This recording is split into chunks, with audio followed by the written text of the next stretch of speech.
Hey everybody, happy Saturday and happy National Dog Day. This is one of my dogs, Emma. The other one, Joey, does not like the camera and does not like the lights. So really difficult to get him in these videos, but she loves it. Can't you tell? Can't you tell?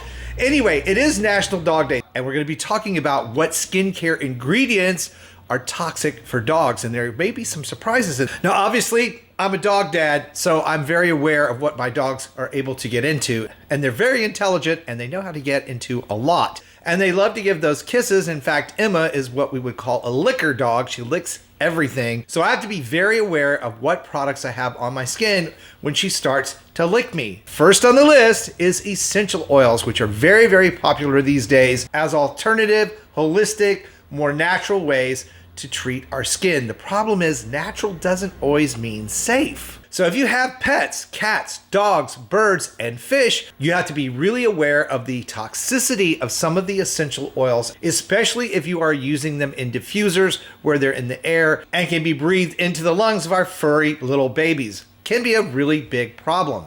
Now, when it comes to essential oils, there are a lot of them, so I will put a list of the ones that are harmful for cats and dogs down in the video description box, so you don't have to write them down. You can just go down there and copy and paste them over so that you know what they are. But basically, essential oils are used to treat skin conditions. They're used in aromatherapy, cleaning products. Today, they are often used in pest repellents and pesticides. Liquid potpourri, that's those diffusers that I am speaking of, and of course, personal care products. Some of the essential oils that we're very familiar with, like tea tree oil, are included in pet care products, but they're very diluted, so you should never apply an essential oil of any kind, even if it's labeled for use on your pet. It always needs to be diluted with 1 part to 5 parts of an oil. Generally, olive or almond oil are what are used, but really the best way is to talk to your vet about any essential oil you're going to use or buy products that are labeled for pets.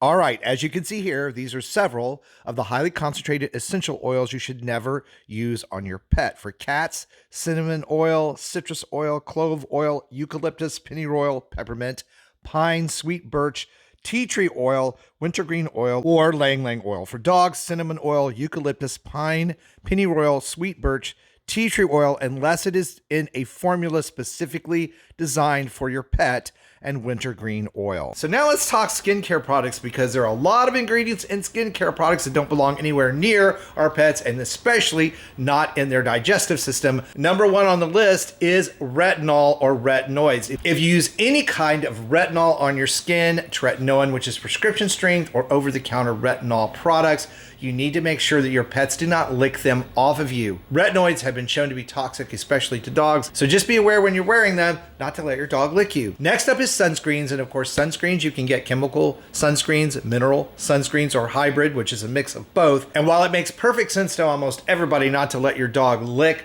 or spray your dog with a chemically based sunscreen, zinc oxide is also a problem. And if enough is ingested, it can be toxic enough to cause cardiac problems for your pet and resulting in a trip to the vet ER. Another toxic skincare ingredient are sulfates or sulfides, which are surfactants used in our personal care products such as shampoo and body wash. Very irritating to dog skin, so you never, ever want to use your own shampoo on your pets. You always want to use a pet shampoo and avoid sulfates and sulfides altogether. They're not really that great for humans, and they're certainly not great for our pets. And here are 2 more ingredients that might surprise you, but I knew about a long time because I suffered with acne, and that's benzoyl peroxide and salicylic acid. Salicylic acid is quite toxic to dogs and cats, especially if it gets absorbed through their skin. And benzoyl peroxide, another popular acne medication, when absorbed through the skin or ingested, can cause gastrointestinal disorders, again, vomiting, diarrhea, and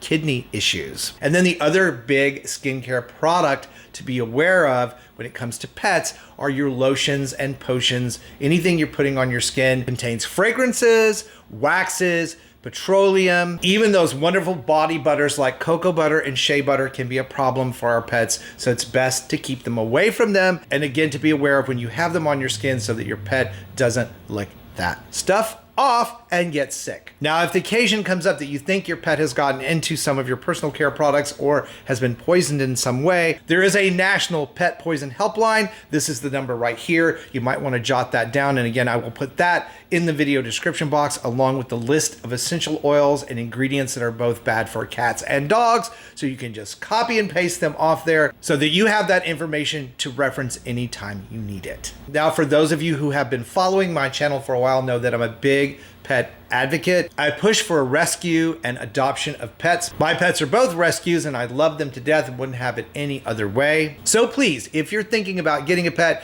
check your local shelters. They always have pets available that really need homes. And there's also the foster program where you can actually get to know an animal before you make that decision to make them a part of your family. And since it's National Dog Day and this means so much to me, I'm happy to announce that my channel will be involved in several charitable organizations that deal with animals, non-kill shelters, both here locally and nationally. It's something I'm working on and I'm very excited about. You guys will hear more about that as we move forward. But for me, the adoption and care of our abandoned animals is the #1 priority in my life, outside, of course, helping you guys with your skincare. And speaking of skincare, for even more ways to roll back the clock on skin aging, please check out this video that's coming up next. Thank you guys for watching and supporting my channel. I really do appreciate you so much. Stay beautiful, subscribe if you haven't, and I will see you over on that next video.